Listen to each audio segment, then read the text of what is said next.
Okay, well, thank you everyone for being here today. Thank you for coming to our workshop, and thank you to the committee too for inviting us to present today. Before we begin our workshop, I just want to acknowledge our Division Director, Trang Hong. She really helped us develop our workshop, and also Dr. Melanie Sabado-Liwa. I did at the activity that we're going to do later today at a Filipino Mental Health Wellbeing Summit last April in LA with her. So I just want to make sure that I acknowledge those people who really helped us to be here today. So the workshop today is Cultural Humility and Community Collaboration, Ensuring Access and Reducing Stigma for Asian American and Pacific Islanders. We're from Special Service for Groups. We're a nonprofit agency located in Los Angeles. We're contracted by the Department of Mental Health. So we're a behavioral health agency. So some of our clients are immigrants, undocumented, people who are low income, are on Medi-Cal, and also we provide services to adults from 18 years old to 59 years old, from people with developing symptoms of mental illness to mild to moderate and to severe mental health disorders. My name is Andrea Cabrera-Jax. I am a social worker, and I provide psychotherapy to a range of clients, to the API community, but most of my work are with Filipino Americans. Mostly they are survivors of human trafficking. So I'll be talking about my work with them throughout the presentation, and I'm gonna have my colleagues introduce themselves. Hi everyone, my name is Tiffany Tran. I'm also a clinician. I work mostly with the Chinese and Chinese Vietnamese population in the San Gabriel Valley. Hi everyone, my name is Darlene Kaasi. I'm also a social worker with SSG Alliance, and my clients also are API with mental illness, and I'm mostly, like Andrea, mostly also work with Filipino who are survivors of human trafficking. Good morning. My name is Tanya Safa, and I am a case manager with SSG Alliance. My client population is API as well, but my outreach is towards the PI population, in which I do mental health workshop in PI spaces. Hi, my name is Bob Kim. I'm a case manager for SSG Alliance. I work with API and as well as homeless FSP. I work around LA County. So before we start off, I just want to take the time to acknowledge the land in which we stand on, which is the Yokuts tribe, which is the indigenous tribe to the land that we are on today. And then as we continue to communicate and connect and build unity, I want to continue honoring this land that we stand on by creating a brave space and an open space where everyone is comfortable being open and being honest during this workshop. And then just this step up, step back, don't take up too much space. And then also whatever is said in here stays here, but the ideas that are discussed in here goes out with you when you leave. And then I'll pass it to Tiffany. Darlene. So what we want to do in this workshop today is sort of to provide a space for participants to reflect and process on their own experience of feeling marginalized, discounted, and disempowered, and also how are we able to pull from these experiences to sort of guide the work that we do with the API communities.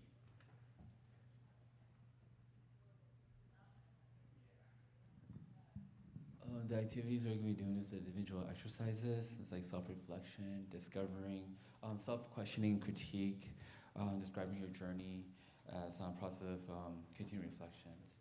And then also is doing connection with the small groups. So we're just doing brainstormings again to get together and just strategize on how it's best way to work with your clients and for yourselves and mobilizing the engagement. And then we're going to come back together into a large group, and then we're just going to just to practice and just to reinforce everything you guys learned and brought together what you guys learned together, and we can just collaborate as a group.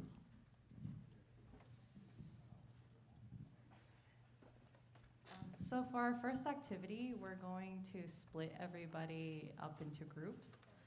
of 5, or not of 5, but 5 groups. So I don't know what's easiest for you all, but there are 4 corners, right? And then we can have a 5th group somewhere in the middle. So if you all kind of want to split yourself up, you can go with people you already know, or new folks. That's fine too. But I'll just give you all a minute to kind of group together.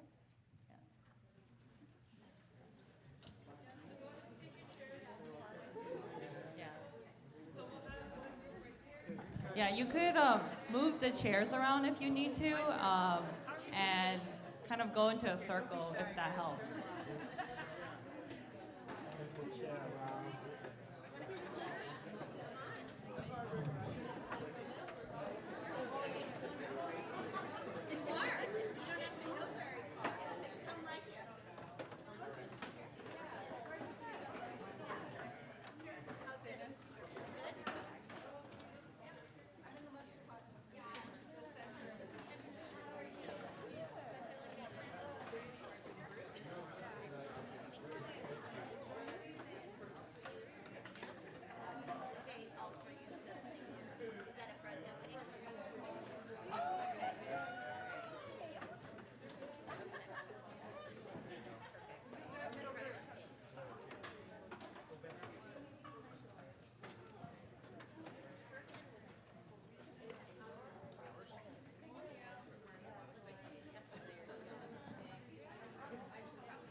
So for this activity, I wanted to reinforce what Tanya said earlier.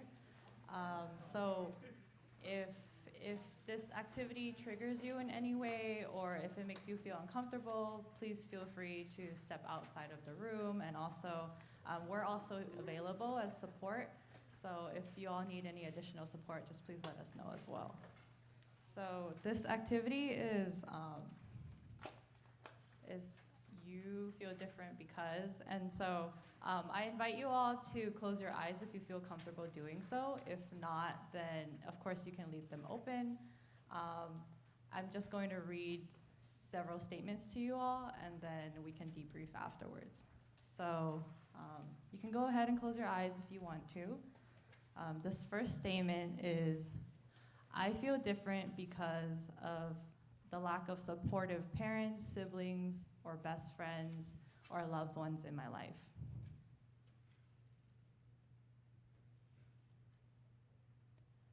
I feel different because of my physical appearance. It doesn't match the gender that I identify with.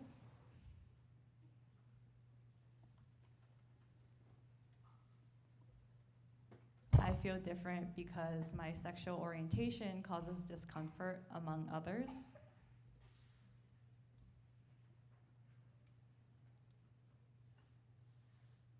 I feel different because the way I talk or look compared to other people living here in California.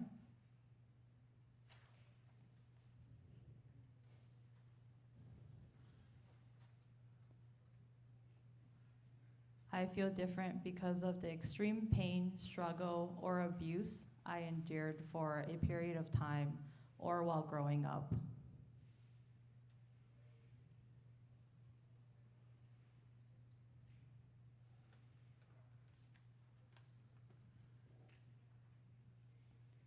I feel different because of my limited or insufficient income to get by compared to other people.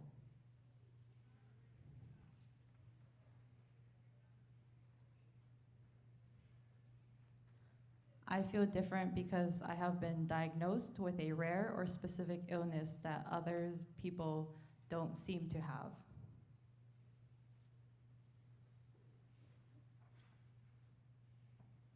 I feel different because I have been arrested or spent the night in jail.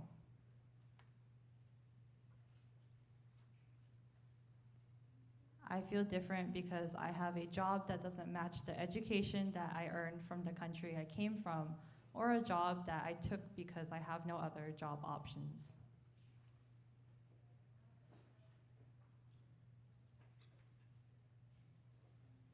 I feel different because of my immigration status.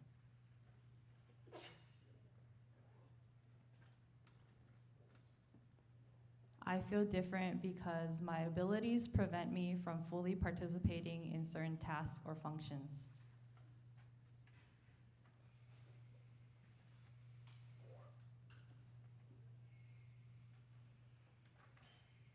So I invite you all to open your eyes if you haven't done so already. At this point, we're going to do a debrief among the smaller groups. Later on, afterwards, we're gonna open up to the larger group. So of course, if you're comfortable sharing, please do. But if not, you can keep it within the smaller group. We know that you all have notebooks and pens in the bags that you're given at check-in. So if you want to designate someone or several folks in your group to jot down some notes for the group, that would be helpful. But during this debrief, we wanted to ask these questions. What did you learn? What surprised you? How did you feel about the exercise? And if any of the statements have resonated with you, what did you find helpful at that time? So please go ahead and talk amongst yourselves. We'll give you all around 10 minutes to do so.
There's around 5 minutes left for this activity.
We ask that you all kind of wrap up your discussions. We have around 2 more minutes left.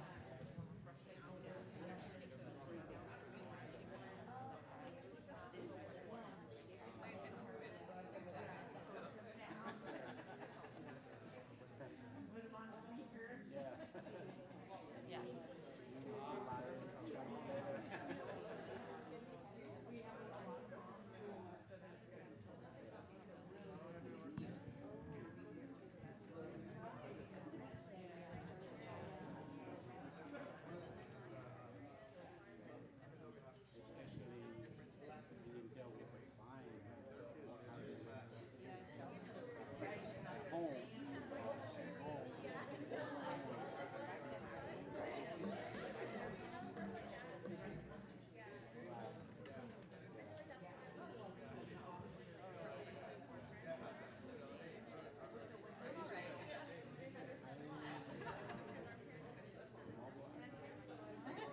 Okay, can every group kind of wrap up their discussion, and then we'll come back as a larger group right now?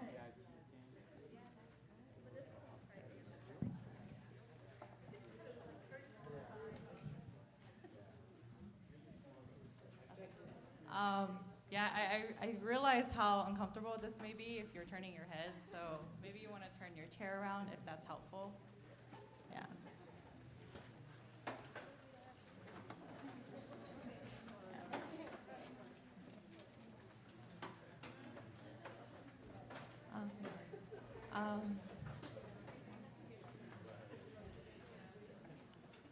So in these smaller group discussions, what were some common themes that you all saw among each other? We have another mic as well, so. Well, first of all, we have a lovely tribe here. Thank you. I loved hearing that when some people first arrived here, they felt a lack of support. Were not given direction. There were not clear role models or mentors for them available. There was bullying going on because they felt different. There was a struggle taking care of their elders. Some of them became loners because of the lack of support. There was discouragement in following their dream job. And there was not affection shown in their family, and they're concerned about carrying that on. And yeah, it's a beautiful sharing of information. Thank you. So, how many other groups also spoke about these topics?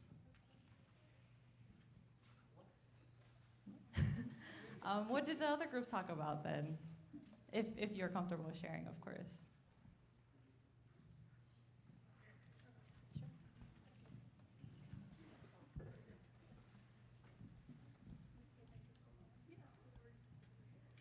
Well, I guess we can relate to the part when you guys talked about the lack of support from parents, and we were talking about how we didn't know what affection was because we didn't get hugs from our parents. They didn't really know how to communicate with us. I'm second generation, so it was really hard to communicate with my parents. Also, we're oh, it all makes sense now why we tend to go to our friends so often, to, I guess, fulfill the affection that we're not getting from our parents. So,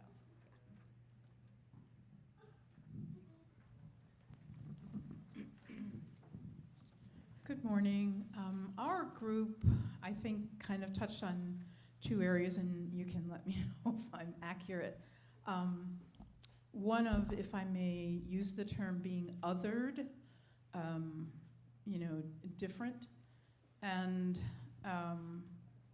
one because of my community, although I'm not an immigrant to this country, because of my community work, I understood, and that was the issue of the impact of, I'm sorry, my back, immigrating.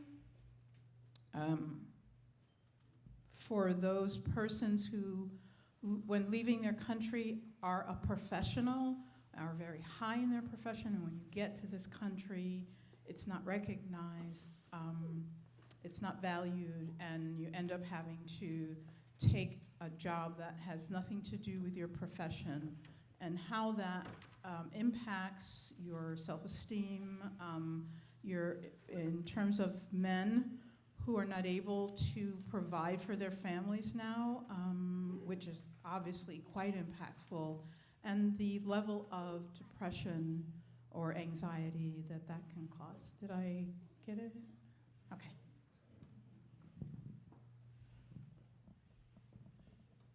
Is maybe the group in the back, is anyone comfortable sharing what was discussed during your small groups?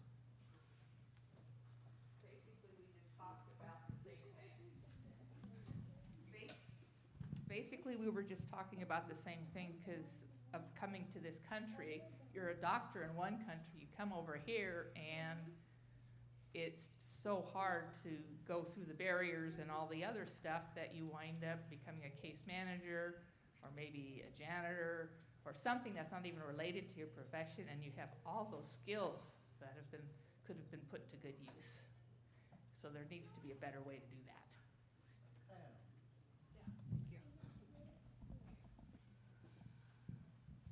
Yeah, I just want to say that I think something that was notable in our group was just saying the different statements, they applied at different points in our lives. It wasn't just when you're 20, but it's really trying to think about how like the different experiences and understanding like our identities, but also like regionally, like being in the United States. One of the group members talked about living in Washington and then Texas and then coming to California. And I think like just noticing those things about how like our Asian American experience, it's not just like one experience, but we experience it in throughout like different parts of our lives, and like understanding ourselves, and also like becoming more comfortable with like our home communities, because there's also a comment about how, and I can relate to this, about how they went to a school with primarily white students, and then their parents forced them to like go to like a Buddhist temple to just like be more around more Asian people. And I can relate to that too. Like I grew up here in Fresno, and then I didn't really feel Filipino until I moved to San Francisco State. I went to school up there, and then I moved back, and then I still feel less Filipino here and more Filipino up there. So I think just thinking about how kind of like how we define like Asian American and our experiences throughout our lives.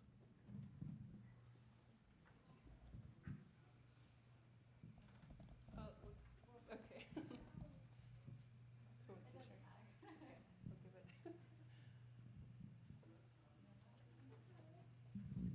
A few of the things that we talked about was how the different statements resonated with us. And one thing was, you know, we all have different experiences, but somehow at the end of the discussion, we could all relate in some way. So there was a common ground. Another thing we talked about was the experiences may not have been our own, but that of a family member, and how we experience that through them. So we talked about how it's intergenerational, and we are still affected to this day, and can think back to how we have moved on from these experiences and how that has enriched our lives. Anything else? Okay. Yeah.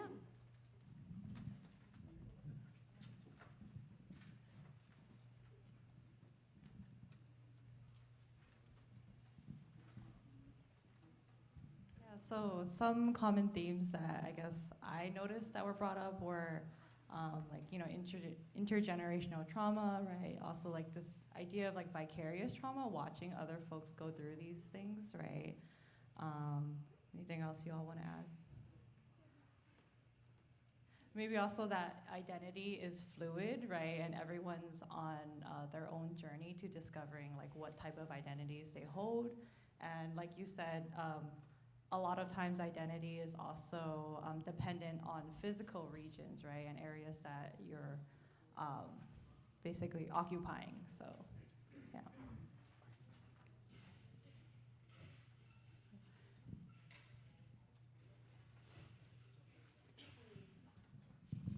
Okay, so now that we kind of gave you an opening activity where you guys are, you know, kind of able to get to know each other and also find some common ground with one another, we now want to discuss cultural humility.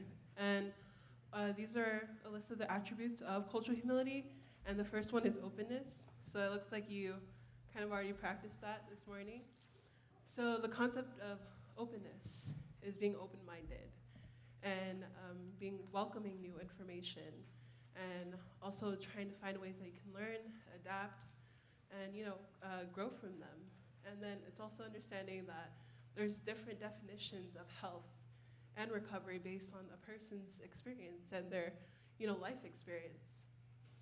And then second is self-awareness. It's being aware of how much space are you taking and when do you need to step back.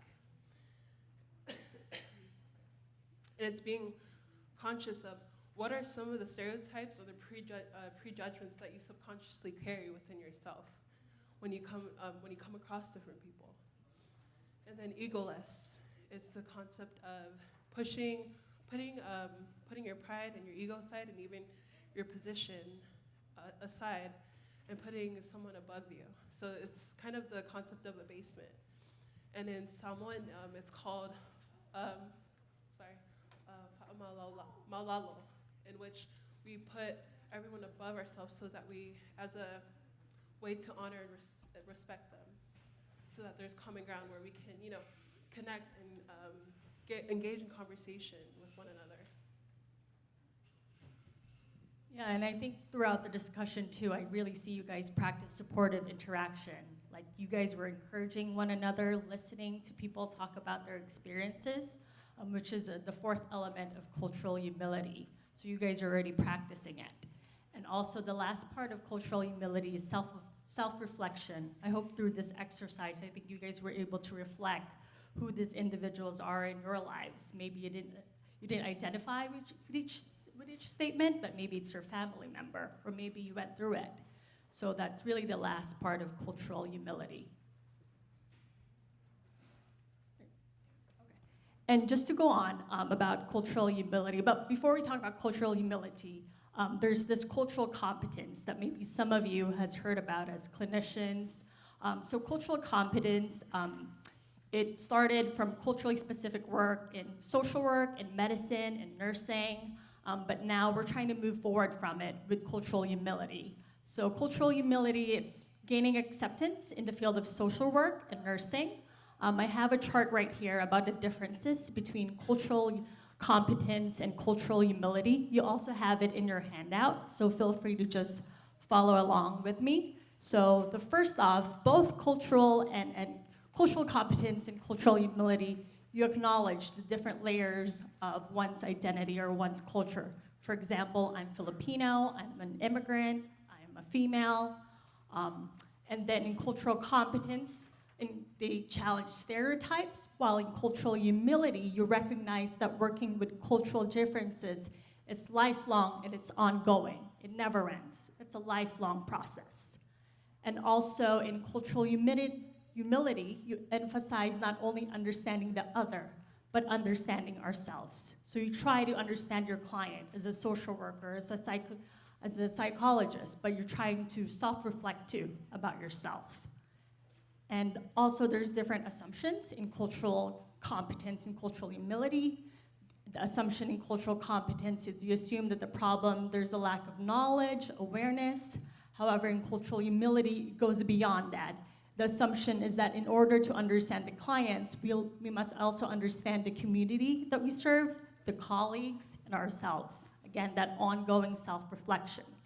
For instance, my work with the Filipino human trafficking victims, I learned to understand a lot about this community. So they were promised full-time work here, to work at hotels. Some of them did work at hotels, some of them barely got work.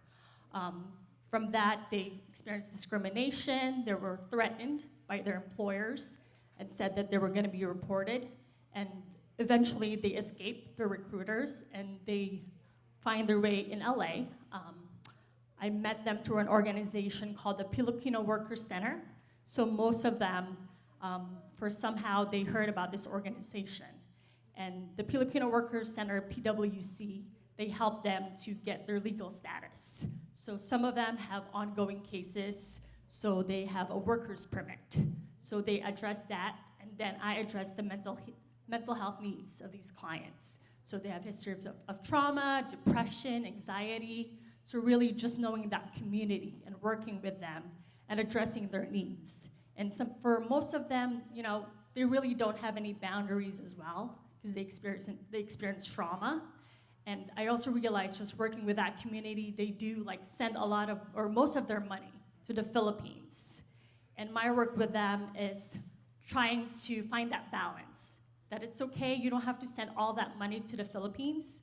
You can save some for yourself too, as part of your self-care. So that has been my work with the community, and also realizing myself that, oh my God, these people are really generous compared to me. They do feeding programs, and I'm not even doing that. So it's a little self-check that, oh my. So really that's what cultural humility is. Trying to understand your client, the community you work with, and yourself. Continually reflecting. Also, there's the component of, the components of cultural competence is knowledge, skills, behavior, but in cultural humility, there's that challenging power imbalance. So the way I challenge power imbalance is some of my clients come in, they say po to me, hi po, which is po is a term in Tagalog, it's a respectful term. So I told them, you don't have to po me, just call me Andrea. So I'm already challenging that power imbalance. And some of them also look up to me as an expert, like, what should I do? But I try to throw it back to them, like, what have you done in the past to deal with your depression? What have you done in the past to deal with your grief? So really just looking at that as a way to explore your client's strength. Instead of them looking at you, they're the expert at their lives. So you have that list with you. It talks about different stakeholders in cultural competence. It's only the practitioner, but in humility, it's the practitioner, the client, and the whole community. And there's also different critiques about cultural competence and cultural humility. Go on. And also in cultural humility, we're moving from mastery, which is competence, to accountability. Now we're taking accountable. There's the individual accountability, this circle with the blue, and there's also the organizational accountability. In your worksheet, there's some questions there for you to reflect on. It's called individual and organizational question to assess cultural humility. For example, in the individual level, you can ask yourself, what do I learn about myself through listening to clients who are different from me? So for instance, I learned that I'm not as generous as some of my clients. And also part of cultural humility too is understanding that what social and economic barriers impact a client's ability to receive effective care. For instance, my clients, they're undocumented. They're scared to see a primary care doctor. So I really work with them, and I work with Bob here as a case manager to find them a doctor that they're comfortable with, or services that they're comfortable with. Some clinics have a program for people who are undocumented and uninsured, and I try to connect them with Bob so they'll be comfortable to go to that doctor, just challenging that economic barriers and imbalance. And again, there's critical self-reflection ongoing. And also, just to wrap it up, so cultural humility, what Tanya said earlier about openness, self-awareness, supportive interaction, and if you have cultural humility, there's that lifelong learning, and you get to empower your clients. There's that mutual benefits. Your clients learn from you, from different coping tools, and you learn from them too as well. Like, I think I've learned from my clients how to process my grief or work on my grief a little bit better. Just talking to my clients, talking about how to deal with their grief.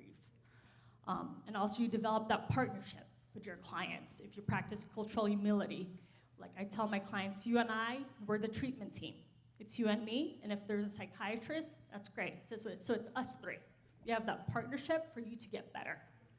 And also there's that optimal care, and then there's that respect that you develop in cultural humility.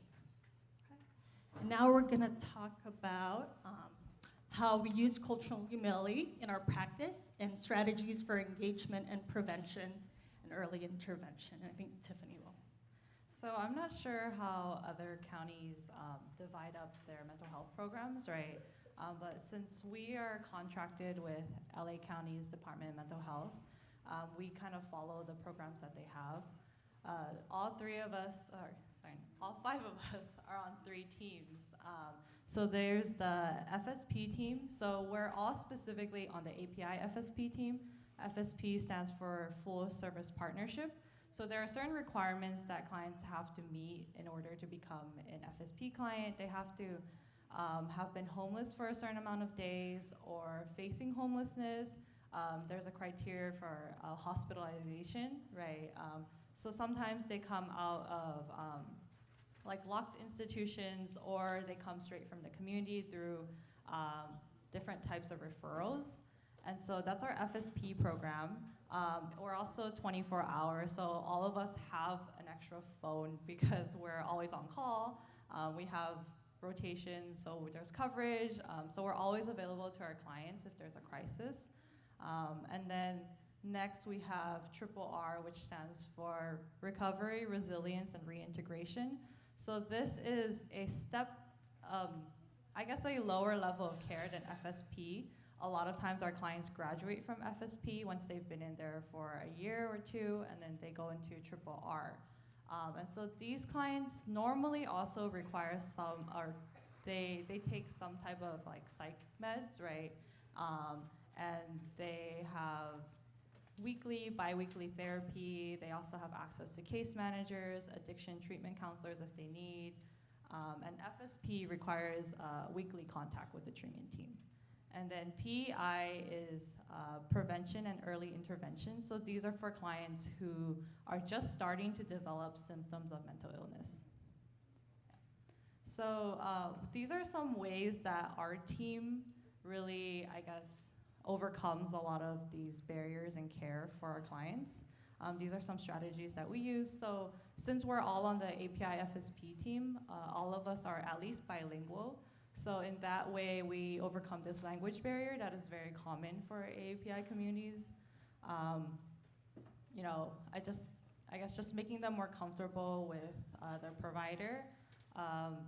We try to provide a treatment team that can all speak the same language as the client. That doesn't always work out, but yeah, we do a pretty good job of trying our best. So another thing that we do is we provide transportation, and we're field-based.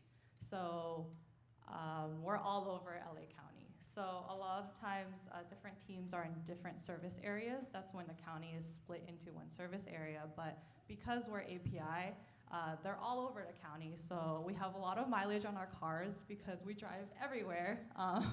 And so a lot of times, you know, we recognize that our clients don't have access to public transportation, or their mental health symptoms make it very difficult to navigate public transportation independently. So we meet them where they're at. We go to their boarding care, house, wherever they're staying, shelter, and we'll take them to their psych appointments. We'll hold therapy sessions in their house, in the car, walking, at the park, wherever is convenient for them and wherever they feel safe disclosing information to us. Yeah, I also do a lot of telemedicine. So it's like a FaceTime appointment with my clients. I use this app called VC. That's what our organization use. Because most of my Filipino human trafficking clients are, they're caregivers. So they're working from 8 to 5. They can't come into the office. So there's some of them, they're able to work out a schedule with their boss that during, let's say after lunch from 1 to 2, that's when I can see them. So it's nice that we have that as well. Yeah, and then something else we also provide is financial support. So as a county, we have access to flex funds. And so what we do is we can use those funds to help pay for monthly rent, for security deposits, clothing, toiletries, food, really anything that our client needs in their mental health recovery process. Yeah. And then another thing that we all really tried to recognize, you know, I think as we were going around the room earlier, we recognized that all of us come from different backgrounds, right? At the same time, we recognize that there's a stigma with mental health in all of our different communities. And so I think a lot of times it's helpful to have a clinician or a service provider who looks like you, came from the same community, speaks the same language as you, right? And so knowing that these stigmas exist is really helpful. I have a client who, when she was in her first psychotic episode, right, her family didn't know what to do, and so what they knew best was to call a shaman. So they hired a shaman to come to their house and try to help her recover. But when that wasn't as successful as they wanted it to be, right, that's when she got hospitalized and then eventually referred into our program. And so we recognize that these stigmas with mental health exist, right, and we try to meet the clients where they're at.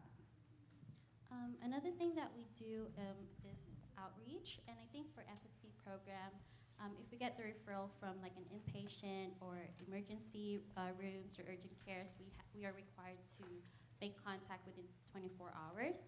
And then if it's from other institutions, it's within 72 hours.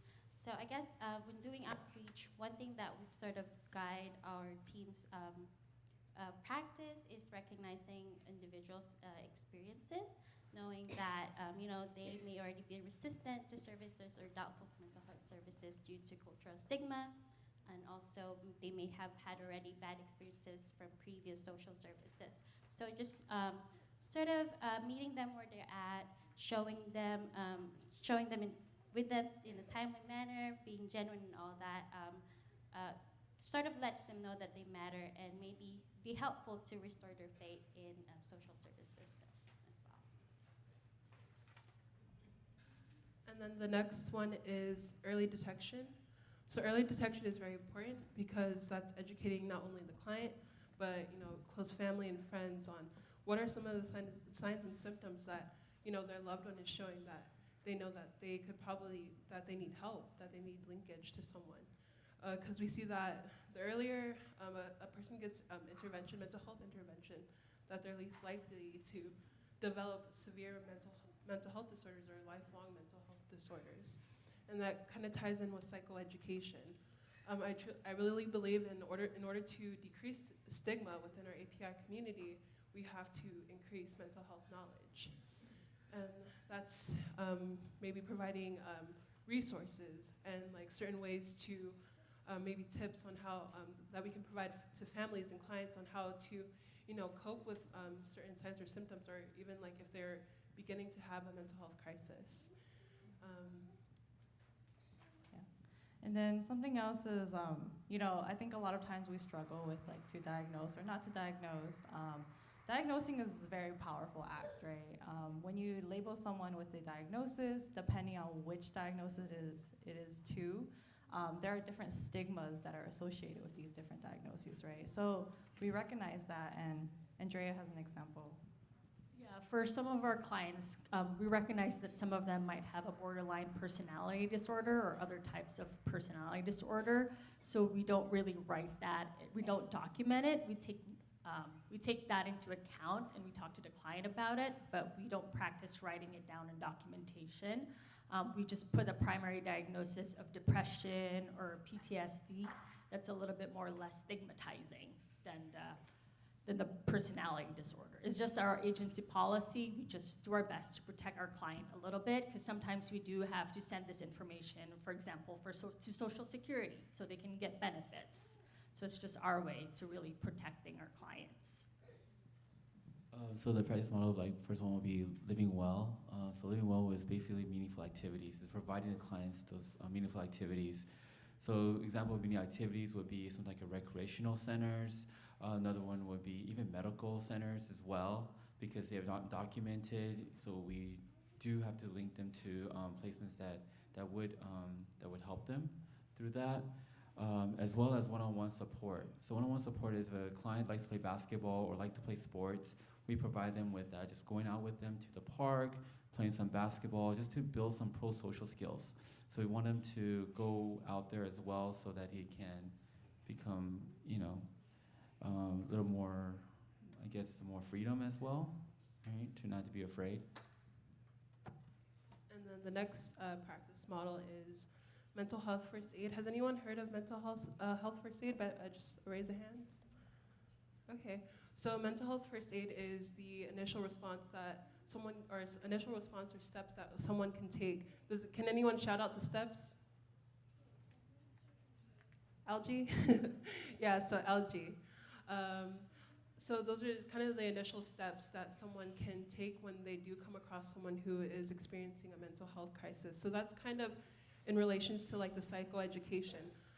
Andrea and I, we do mental health first aid trainings not only for like the Filipino community, but also the PI community. And it's just interesting to hear the conversations and that happens within those spaces, and how important like mental health discussion is important within those spaces. And if you know anyone who's interested in mental health first aid, Andrea and our instructors, so let us know, or you can follow up with us after the presentation as well. And this one is the motivational interviewing. Motivational interviewing is asking open-ended questions to the client to seek their level of readiness, right? And there's like a couple steps where you can see what are the things that they desire, right? The reasons, their ability, the needs, and their action plans. So we want to do the emotional interviewing to see where they're at. And that would also help, just help with self-awareness, right? So they'll, some people are just mental health, they think that they can, go back to, go back to school, or, they know they're not ready yet. And so you just kind of guide them through it, making sub-goals. right? And see if that's what they really want. And we're working on the pros and cons, costs and benefits, right, and the likely outcomes. And so they have a true understanding of where they're at. Another practice model that I do is seeking safety. One of my Filipino human trafficking survivors, I found out that she really liked quotes. So that's why we incorporated seeking safety into her treatment. It's basically we discuss a quote each week, and also there's a different lesson plan for each week, such as boundaries, safety, knowing when you're feeling down, what do you do to better cope. So we decided to really incorporate that in treatment.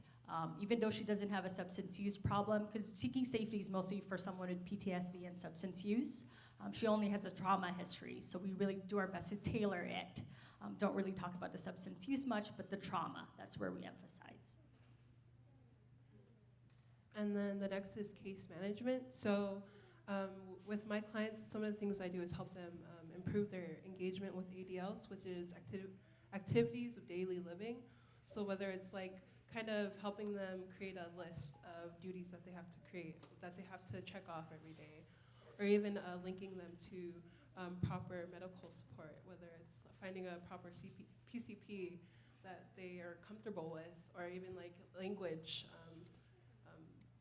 support as well. And then it's also meeting with them, like, so as Bob mentioned earlier, what are some activities that they kind of use to cope? And then we're gonna go to problem solving. So as as they had mentioned earlier, they're a client that within our program are assigned a case manager, a social worker, a psychiatrist, a nurse, and then an addiction treatment counselor. So it's working together as a team with their treatment team, their family, and also the client to see how can we better assist this client towards recovery, and understanding that a client's recovery, definition of recovery is different from our own. So it's kind of meeting with our clients where they're at.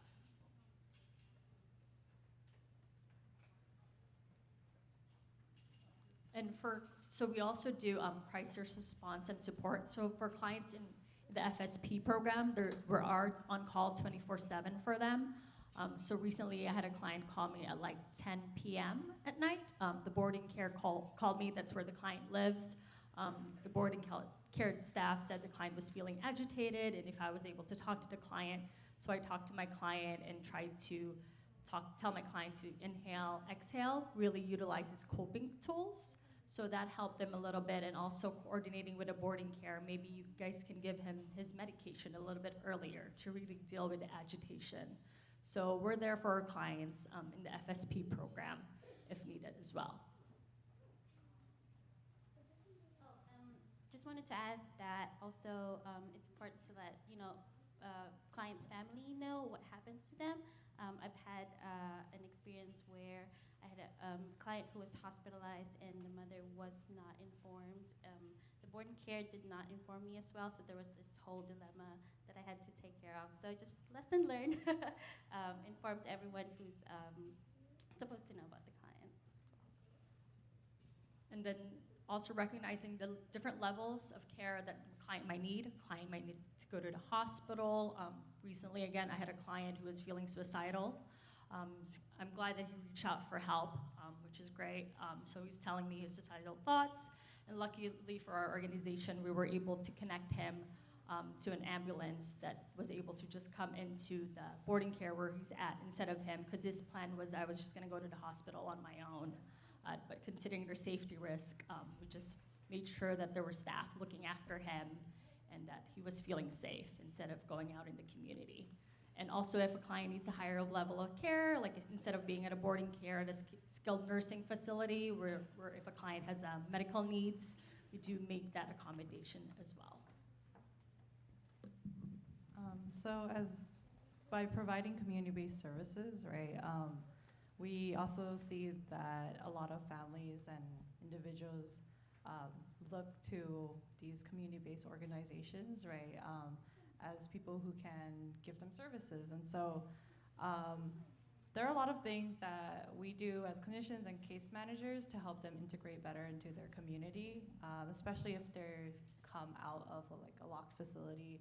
So sometimes we set them up with access, which is a transportation program, right? Or some of our case managers will teach them, if they have the ability to, then we'll teach them how to use the public transportation system. So that will literally mean that the case manager and the client will go on the bus together and go over a route just so that they know how to get themselves to the grocery store, to the doctor's office, whatever it is that they need. Not only educating them on how to navigate the public transportation system, but also assisting them with applying for TAP cards or even ID cards as well. Yeah. And then in terms of community reintegration, right? A lot of times we do work with clients who have a forensic history, so they've been impacted by the justice system, and so. I personally, outside of this work, right, I work with API Rise, which is a community of formerly incarcerated, impacted API folks, and so something that I think we do as an agency is we a lot of times do help with that reentry process as well if they need support. And another one is developing resources. So what we do is that when our resources are limited, that we can't help the clients with maybe immigration or things with housing, with Section 8, things like that. So we integrate with other nonprofit organizations.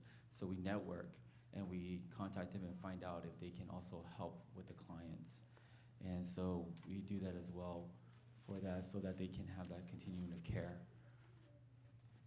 And also part of the resource that we developed is for parents, because we do work with families as well too. So my client is their son, and I've learned to recognize that some of the mothers or the caregivers, I'm like, Tita or Miss Lee, I see that you're feeling really stressed out, and you're telling me that you need help with your insurance. So we really do our best to connect them to resources as well for them to see their own social worker so they can talk about their stress, their caregiver stress. So just making sure we really provide services to the family as a whole to really help our client do better or be better. And then another way that we maintain this continuity of care is sometimes, the client and the clinician, they're just not a good match for each other, right? That happens. And so if they can't be transferred within our team, then we will make sure that we provide linkage and referrals to another agency to make sure that they always have some type of mental health service if they want them. And one thing too is defining recovery. So, recovery, it's not a linear process. Sometimes the client will go to rehab and then leave rehab, then come back or rehab. So just really accepting where your client is, and also maybe people define recovery differently, depends on different people. I have a client who's diagnosed with bipolar disorder, and he doesn't believe in meds. So for us, it's really accepting where the client is, that's what he wants, even though that's not what we agree with, but really respecting the client's so self-determination to this is his recovery process. And then, as we talked about earlier, that examples of integrated care. So each client can have me as a social worker, an addiction specialist, a nurse if there are injections. We work with the boarding care, a psychiatrist. So we really meet as a team to make sure that the client gets the optimal care that they can receive. And the programs that Tiffany talked about, the FSP, our R&PI program, the different programs which our clients go through, from one that's more intense to a lower level one to a PI program, which is like an 18-month program for someone who's developing symptoms of mental illness. That's when we really talk about psychoeducation and coping tools, so it won't get worse. So this is what we do in LA County, in our agency. We wanted to ask you guys, is there any similarities, or how do you guys do it in your community or agency, or how do you practice cultural humility? Any thoughts or questions? Sounds like a really wonderful program.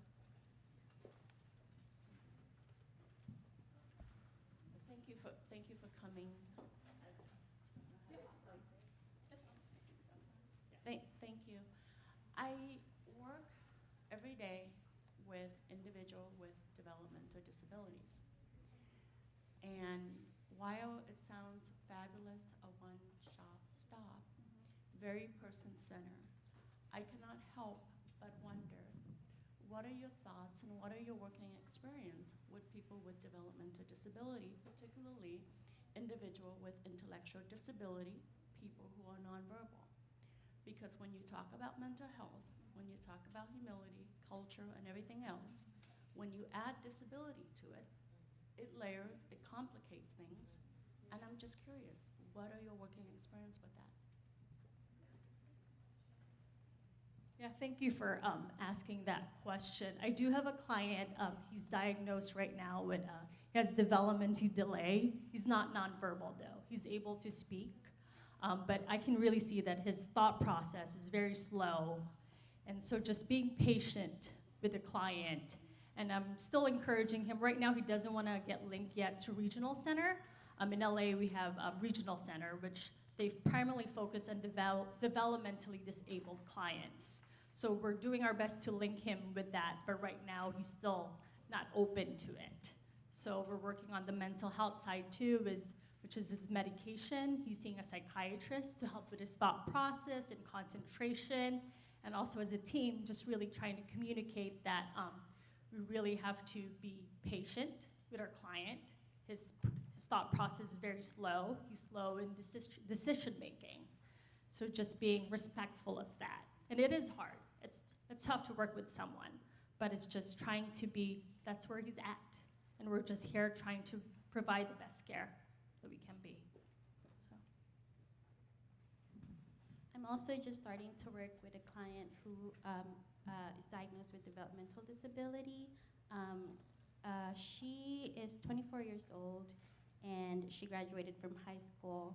And one thing that I've been sort of trying to figure out with her is she wasn't really clear whether or not she was diagnosed, but she said that she was diagnosed in school and all that. She wasn't able to get into school.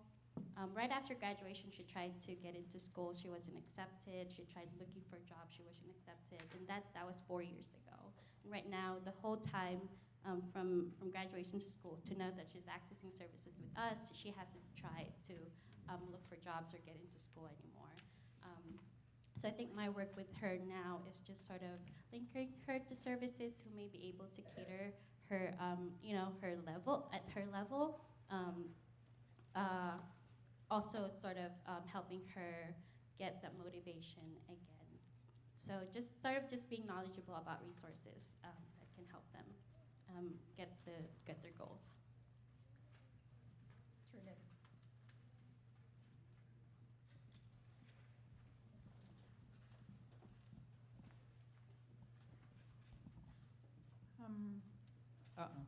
Is it on?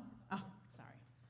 So it's really nice. I'll just speak for myself that cultural competency isn't the main focus in this workshop because there's no such thing as cultural competency. It's an ongoing, lifelong process. So thank you for the cultural humility. This was a great workshop. So I'd like to, and I'll be brief. Two points is I thank you for opening our eyes to persons with developmental disabilities or delay, specifically nonverbal. My plea would be that you also try to remember the deaf and hard of hearing community. They have been totally and completely left out of mental health for just years. And the other thing I want to talk about is, for me personally, my challenge to myself, yes, I'm a person of color, but I have work to do. And Asian API community is one culture that I really don't know very much about. And I have found myself waiting for the opportunities to open up for me to be able to learn more. So hence I'm here. But something someone said this morning, I realized, someone who mentioned taking classes. I have my degrees, but I can go back. Yeah, it was like kind of like, duh, Hartman, you can go and take classes that at like community college level and begin to learn. So I think what I'm trying to say is I'm to take it upon myself to educate myself, not sit and wait for that education, that enlightenment to come to me. Thank you so much for sharing. Yeah, I really agree, like taking accountability. If you don't know anything about that culture, or you don't know anything about domestic violence, go to a workshop, go to a class, which is a great part of cultural humility. He's asking how many staff do we have? We have like 70 people, yeah. Yeah, and we have different programs. We just talked about 3R programs today, which is FSP, PI, and RR. We also have an Enrich residential program. We have a program for mentally incompetent to stay on trial program. We also have AOT program. Yeah. So, there's a lot of questions. But yeah, so at AOT, so some of the groups, or some of the programs that we work with is we work with clients who are incompetent to understand when they're on trial, And then we also serve the homeless population as well. So there's a wide variety of programs that we have. Yeah, and then there's 2 questions.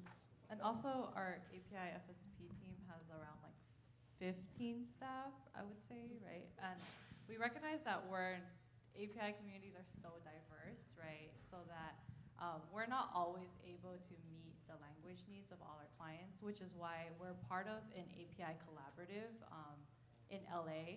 So if our agency specifically can't provide these services, then we will do referrals throughout our collaborative. So there are other agencies that also participate. So like we just lost a Khmer speaking clinician. So if we have a Khmer speaking client, then we will refer them to the agency that can provide that. I think we have another question. So I was just kind of curious about your outreach and how you get your clients into your agency, because in our county, the Hmong community are very hidden, and so they don't really come out even though we're doing outreach or whatnot. But how do you get your API communities to come out to engage and participate in mental health services? I think it's similar to like the whole meeting them where they're at. So some of the outreach that I do, I go to college campuses as well as church, and then other PI spaces. So it's really just going to them and trying to educate them and try to get them to try to educate them on the importance of seeking services, basically. I also go to a lot of like Filipino festivals. There are Filipino festivals here and there about different Filipino communities in LA. So I do my best to attend those festivals and talk about mental health, have a table, and just give out resources. So that's where I do some of our outreach. And we also do the mental health first aid training, which is, I think, is a good initial outreach, because some people, they don't even know they have mental illness. So in mental health first aid, you learn about the different symptoms. And so these clients then eventually come to us, or the participants come to us that maybe I know someone, or I do need help. Can you help me? So that's where we get our outreach, our clients. And also we partner with different organizations. Again, as Tiffany said, we're part of the API collaboratives. So we kind of, yeah. Okay, we'll take one more question right here. So yeah, some of the collaborations that we've had is EPIC, which is a nonprofit in LA. It stands for Empowering Pacific Islanders. We also used to work with OSA and SANA, which was the Office of Samoan Affairs, and then the Samoan Nurses Association. So it's also, and then we work with the Little Tokyo Service Center in downtown LA, and then we also work with APCTC, who are known to provide services for the LGBTQ plus community. Oh, APAIT, not APCTC. Thank you all so much for the presentation and a lot of the strategies that y'all shared. As someone who works in advocacy, I'm actually really interested in what are the existing challenges that you all still face, and what are the potential directions that you would like to go in. And so whether these are challenges within providing services in the community, or whether these are systematic challenges, these are things that I'd like to know so that I can further support your work and policy.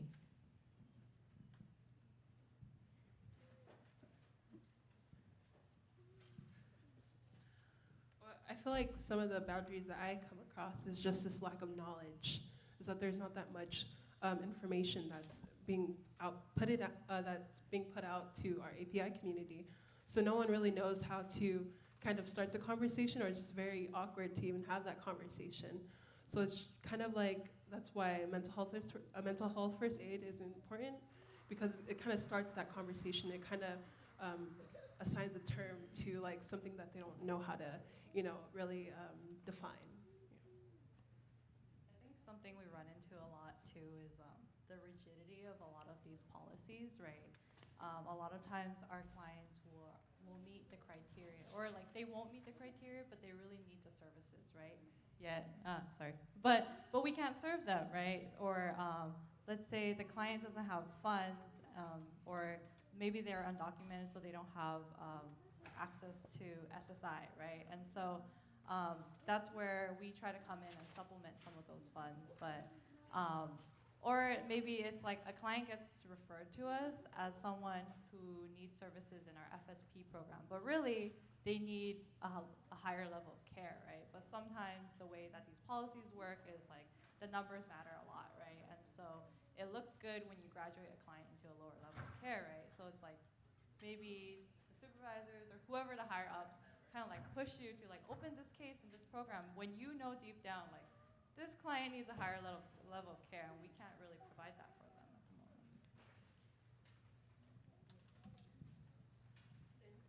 Can we take one more question?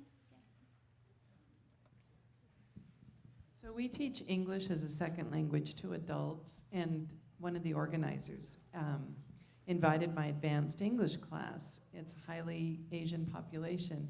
And the minute I introduced the conference to them, I could just see the wall come down, because it was dealing with mental health. So I'm hoping to take back information to them to get rid of the stigmatism that comes from their culture. But if you have any ideas how I could have convinced them to come, because I think this is such a valuable conference. And I want to commend you all. You're so young, and I'm fascinated what led you to this career. So thank you. Thank you. Any more questions? I think that's it.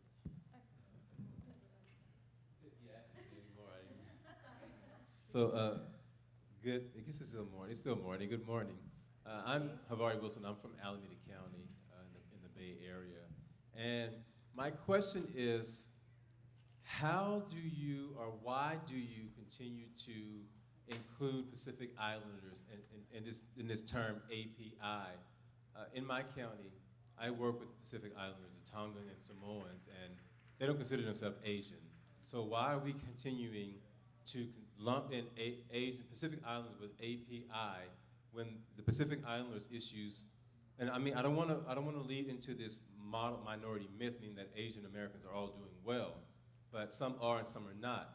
But we know the Pacific Islanders issues are vastly different than most Asian Americans. And sometimes their issues get lost in translation and lost among all the other Asian American issues. So how does that inform the work that you do in ensuring that the Asian Americans are also honored, but also the Pacific Islander community are also honored and valued in your work as well? Just speaking on experience, I think it's really important to start having that conversation. So that's kind of my duty with Alliances, trying to find certain community spaces. So not only do I do outreach to LA, but I also go back to my hometown, Riverside, or different areas in SoCal where I can educate like my population, the Native Hawaiian Pacific Islander population, on mental health, because it is, like as you said, it's kind of easy for the PI population to get lost in translation with the Asian American community, but it's at the end of the day, it's all based on county and statewide legislation. In order for that to happen, we have to pass a policy in which we desegregate the data. Yeah, because first, we get grouped together all the time, and there are very different colonial histories, right? And very different issues, and I forgot where I was going with this, but this is something I'm glad you brought up, because a lot of times PIs end up getting tokenized, right? We'll invite them over, we have a conference, do a dance, right? But we're not gonna recognize the actual issues that are in your communities. And so I think it means having folks go out to these actual communities, right? Listening to them and not imposing what we want from them. Thank you all for the questions.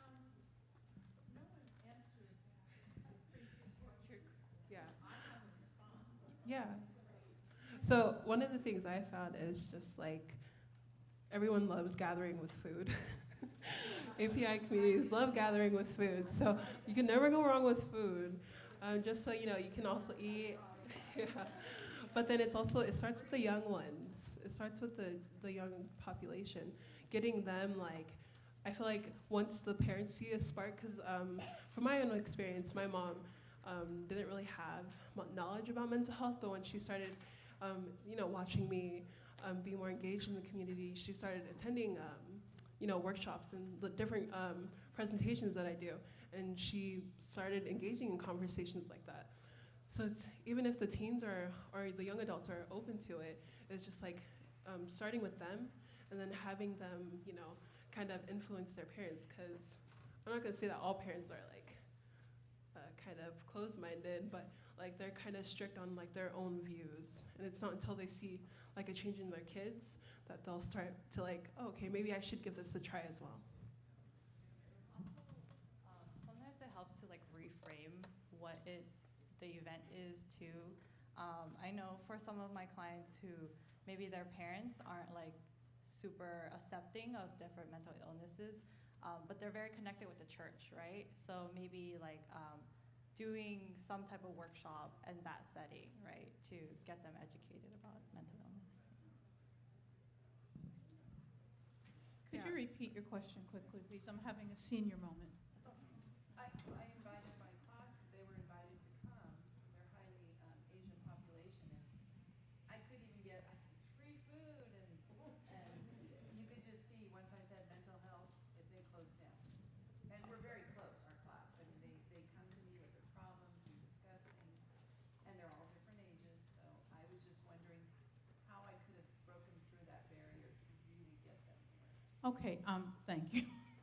I'm from Sacramento County, and the first thing I thought of is I don't know in your county if they have speakers bureaus.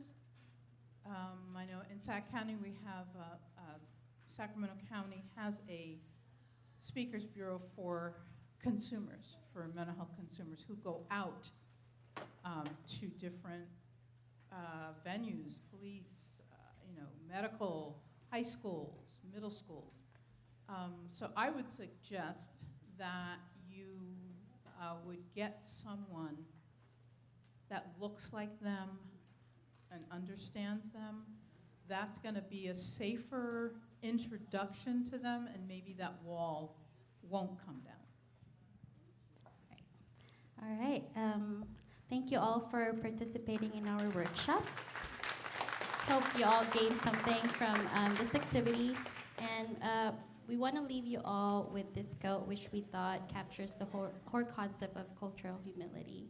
Cultural humility is a practice of being okay with not knowing everything, recognizing that everyone is the expert of their own lives, and that others give us a gift when they trust us with their story.